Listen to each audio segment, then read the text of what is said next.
and welcome to the next edition of the Briefings Direct Voice of the Customer podcast series. I'm Dana Gardner, Principal Analyst at Inter Arbor Solutions, your host and moderator for this ongoing discussion on digital transformation success stories. Stay with us now to learn how agile businesses are fending off disruption in favor of innovation. Our next hybrid IT management success story examines how a biosciences researcher, HudsonAlpha, is better harnessing and leveraging its multiple cloud and IT deployment environments. We'll now learn how HudsonAlpha is testing a new Hewlett-Packard Enterprise solution, Onesphere, to gain a simple and more common interface to rule them all. Here to help us discover the benefits of new levels of multi-cloud visibility and process automation is Katrina Mulliken. She's the Senior Architect and Cloud Whisperer at HudsonAlpha Institute for Biotechnology in Huntsville, Alabama. Welcome, Katrina. Thank you, Dana. Thank you for having me part of your podcast. We're delighted to have you with us. So let's start at the top. What are some of the trends that are driving the need to solve the hybrid IT problem for you there at HudsonAlpha? The big drivers at HudsonAlpha are data locality and ease of adoption. We produce about 6 petabytes of new data every year, and that rate's increasing with every project that we do. We support hundreds of research programs with data analysis, trends, and our infrastructure requires quickly iterating to an approach that's cost-effective and best for the needs of the user. Are you finding that having multiple types of IT, platform, environment, architecture is providing sort of a level of complexity that's difficult to manage? Well, gaining a competitive edge requires new approaches to hybrid IT, and carefully contained shadow IT even is a great way to develop new approaches and breakthroughs. You want to give people enough leash where they can go and roam and experiment, but perhaps not so much that you don't know where they are or what they're doing. Right.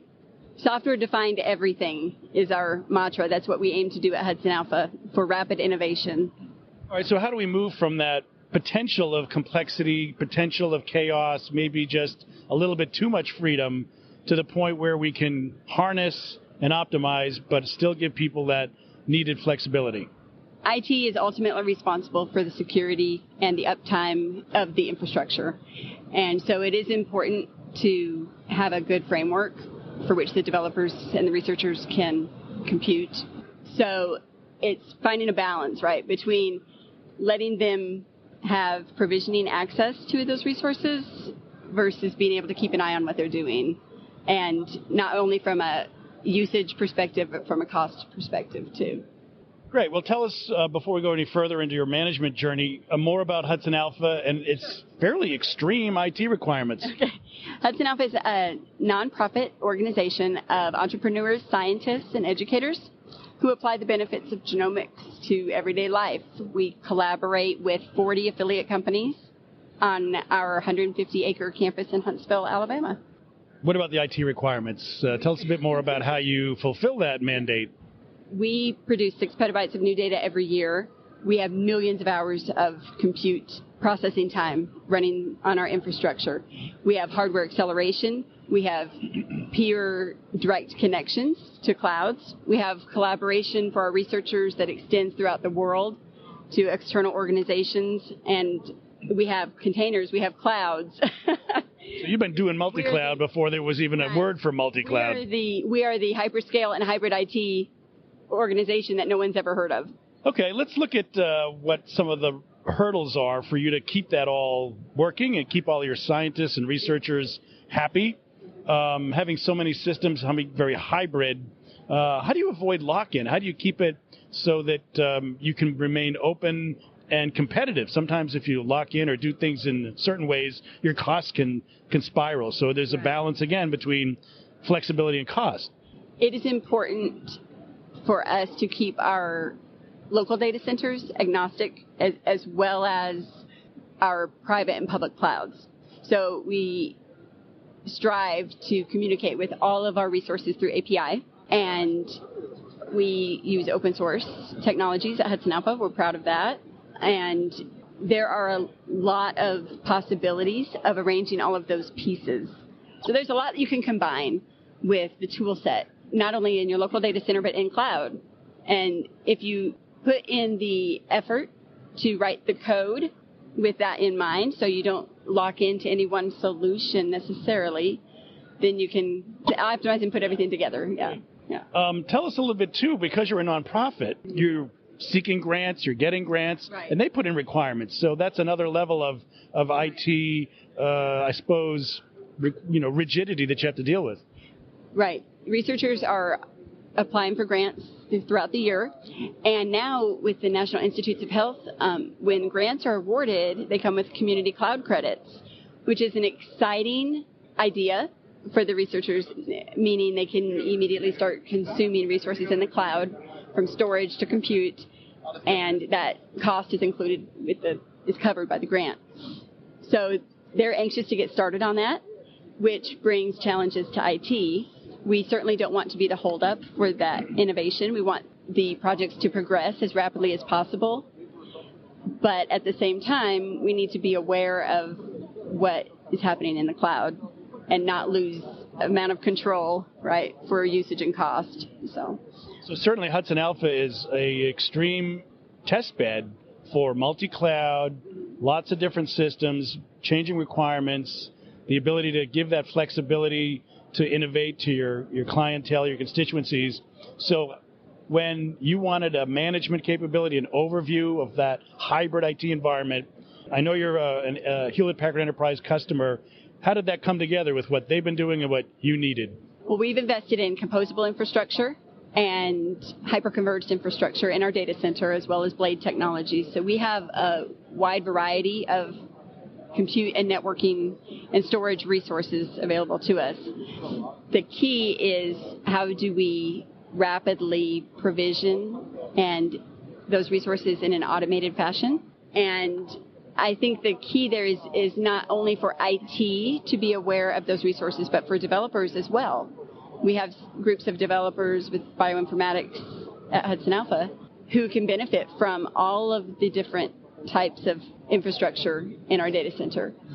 And what Onesphere does is it enables them to access through a common API that infrastructure. So it's very exciting. So, but before you go retail with Onesphere to your developers, your operators, your scientists, you need to be able to sort of set the table. Right. What did Onesphere bring to the table for you in order to be able to rationalize, visualize, even prioritize this very large mixture of hybrid IT assets? We have been beta testing Onesphere since October, and we have tied it into our ESX environment as well as our AWS environment successfully, and that's at an IT level.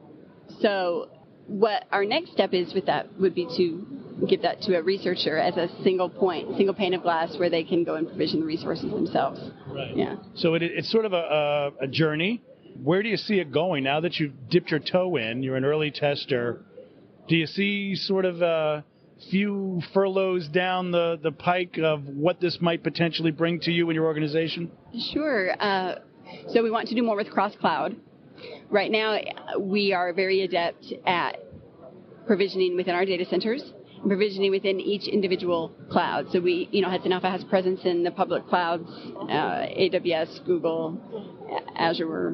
What the next step would be to cross-cloud, provision applications across. So, for example, you might have an application that runs a pipeline that runs as a series of microservices. So you could have one microservice take advantage of your on-prem data center, meaning like local storage, and then another piece of that could take advantage of object storage in the cloud, and even another piece could be in a separate public cloud. But the key there is that the developer and the researchers, the end users of Onesphere, don't need to know all of the specifics of provisioning in each environment, because that is a level of expertise that is not in their wheelhouse, and that's fine. This way, all they know is that they're provisioning the application and the pipeline, and that's what their research will use. And then it's up to us IT to come along and keep an eye on what they're doing through the analytics that Onesphere provides. So on one hand, it's removing friction for them to have choice, make choices based on performance and requirements, but also potentially on cost optimization, right, and being competitive, maybe playing one cloud off the other at some point. But it also gives you the visibility so that you can see what they're doing, put in guidelines, put in policies, and ultimately maybe even automate and orchestrate that. Right, and that will be an ongoing effort to always optimize cost, but not at the risk of slowing the research. We want the research to happen, and we want it to happen and innovation, research and innovation as quickly as possible. We don't want to be the holdup for that, but we definitely do need to loop back around and keep an eye on how the different clouds are being used, and make decisions going forward based on that, based on the analytics. Sure.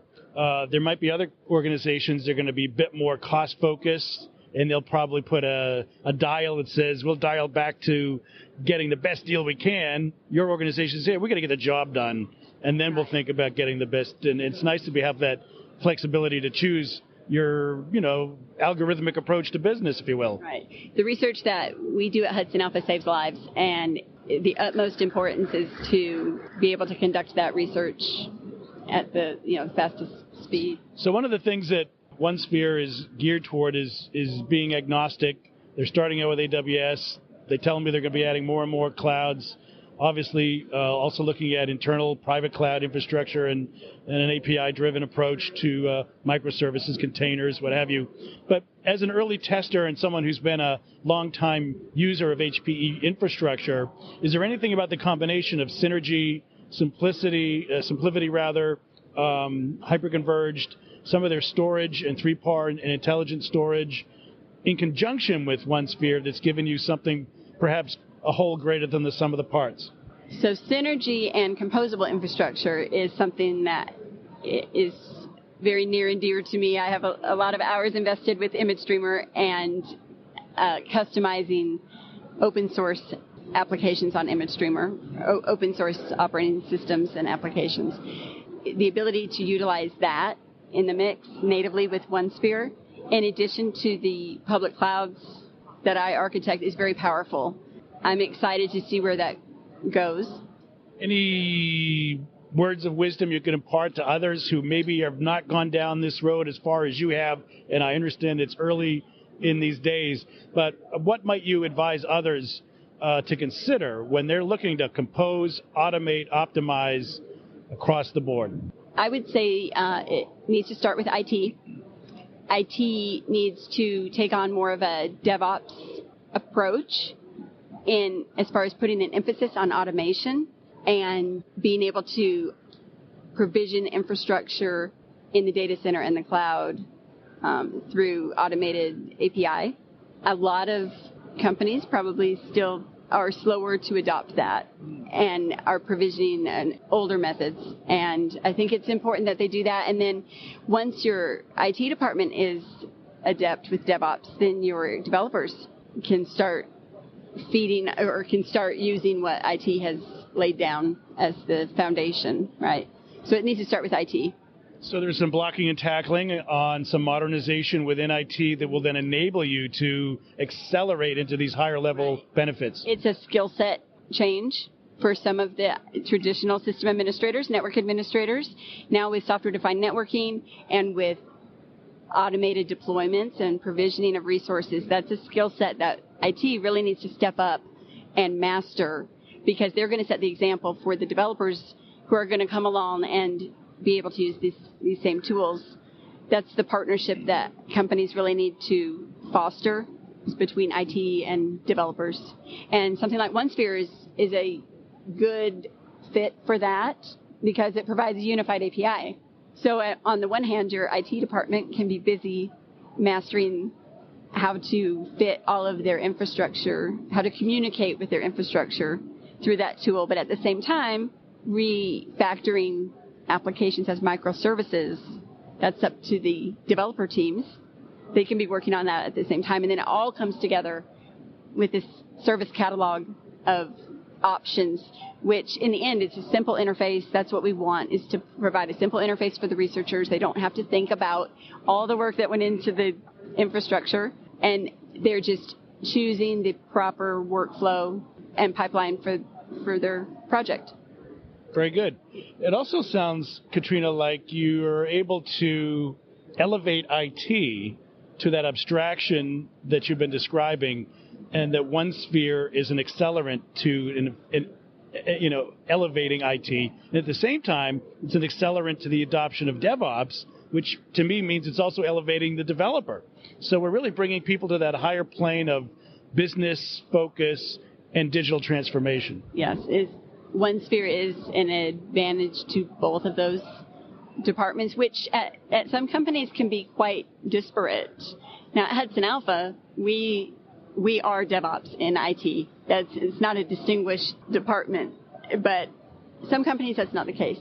And I think we have a lot of advantages because we think in terms of automation and we think in terms of API from the infrastructure standpoint. And the tools that we've invested in, the types of composable and hyperconverged infrastructure are helping accomplish that.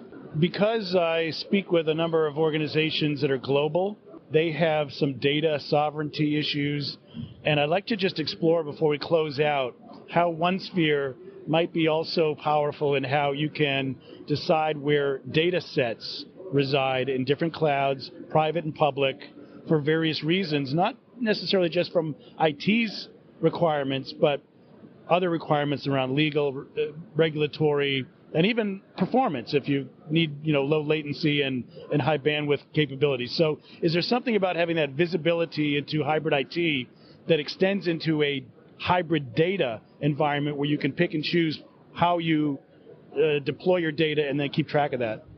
Data locality is one of our driving factors in IT, and we do have on-prem storage as well as cloud storage. There is a time and a place for both of those, and they do not always mix. But we have requirements for our data to be available worldwide for collaboration. So the services that Onesphere makes available are designed to utilize the appropriate data connection, right? Whether it be back to your object storage on-prem or S3 in the cloud. So in fact, now we can think about Onesphere elevating data scientists and even the people in charge of risk and governance and compliance around regulations.